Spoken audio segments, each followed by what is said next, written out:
చంద్రబాబు నాయుడు 10,000 కాదు 1,00,000 ఇస్తాను నెల కన్నా కూడా ఏ ఓటరు నమ్మడు, ఏ వాలంటీరు నమ్మడు. ఇవాళ ఒకటే, జగన్మోహన్ రెడ్డి అంటే ఓటరికైనా వాలంటీర్కైనా, వైఎస్ జగన్మోహన్ రెడ్డి అంటే ఓటరికైనా వాలంటీర్కైనా నమ్మకం. ఓటర్కైనా వాలంటీర్కైనా చంద్రబాబు అంటే దగ. చంద్రబాబు పేరు చెప్తే గుర్తుకొచ్చేది దగ, జగన్ పేరు చెప్తే గుర్తుకొచ్చేది నమ్మకం. మళ్ళొకసారి చెప్తాం, ఓటర్కైనా వాలంటీర్కైనా నా నమ్మకం నువ్వే జగన్. ఓటర్కైనా వాలంటీర్కైనా మా దగ, మమ్మల్ని దగా చేసేది నువ్వే చంద్రబాబు అనేది ఇవాళ జనం మాట్లాడుతున్న భాష, వాలంటీర్లు మాట్లాడుతున్నటువంటి వాక్కు. ఈ వాలంటీర్ల గురించి ఇలా మీరు ఇంత వార్త రాశారు కదా, మీరు ఒకటే గుర్తుపెట్టుకోండి, మీ నోటితో వైఎస్ఆర్ కాంగ్రెస్ పార్టీ కార్యకర్తలు ఇళ్ళు, సంచులు మోసేవాళ్ళు ఎవరు ఇళ్ళు, ఇళ్ళకొచ్చి తలుపులు మగవాళ్ళు లేనప్పుడు తలుపులు కొడుతున్నారు, తలుపులు కొట్టి మిమ్మల్ని లోబర్చుకుంటారు, వాడికి ఏం పని, అలాగే రెడ్ లైట్ ఏరియాలకు అమ్మాయిలను అమ్మేస్తున్నాను అన్నట్టు మీ నోటుతోనే ఇవాళ 10,000 ఇస్తాను అని చెప్తే మిమ్మల్ని నమ్ముతారా? అసలు మీ అసలు వీళ్ళు కాదు, అసలు ప్రజలకు ఉందా నమ్మకం మీ మీద?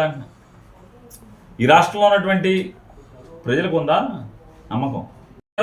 ఇంకా ఎందుకు చెల్లించకుండా మిగిలిపోయినటువంటి 700 కోట్లు ఎవరియో ఒక రిటైర్డ్ జడ్జి చేత విచారణ చేయించాలి. 6 మాసాల్లోపు ఈ కేసు అంతా కూడా ఒక ముగింపుకి రావాలి. ఈ మార్గదర్శి పాపాలన్నీ కూడా ముగింపుకి రావాలని చెప్పని సుప్రీంకోర్టు తీర్పు ఇస్తే మీ పేపర్లో ఎందుకు వేయరు?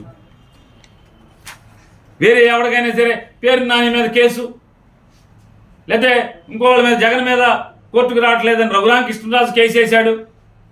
ఈ మన దాంట్లో ఎందుకు అందరి గురించి, అందరి శీలాల గురించి, అందరి కేసుల గురించి, అందరి బతుకుల గురించి రాస్తా, మీ బతుకు గురించి కూడా రాసుకోవాలి కదా, ఎందుకు రాయం?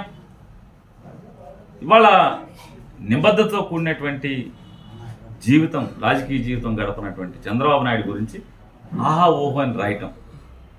ఇవాళ కూటమి అభ్యర్థులు వేల కోట్ల, అంటే ఉన్న కోటీశ్వరులందరినీ కూడా ఏరి కోరి పెట్టుకుంటే, కార్యకర్తలను కాకుండా కొత్తగా నయా కోటీశ్వరులందరినీ కూడా తెచ్చిపెడితే వాళ్ళు కోట్లు కుమరుస్తుంటే ఒక్క మాట రాయకుండా తప్పుడు వార్తలు జగన్మోహన్ రెడ్డి గారి మీద వీళ్ళ మీద రాయటం, వాలంటీర్ల గురించి 10,000 ఇస్తా చెప్పి రాయటం, రాయాలి కదా. బుద్ధి లేదా చంద్రబాబు? నా పేపర్లోనే ఇలా రాశాం కదా, మొన్న నువ్వు చెప్తే రాశాం కదా అని అదన్నా రాయాలి కదా. మళ్ళీ ఎత్తి రాయరు, నైతిక విలువలు ఉండవు, ఎవరికి చట్టం అంటే లెక్క ఉండదు.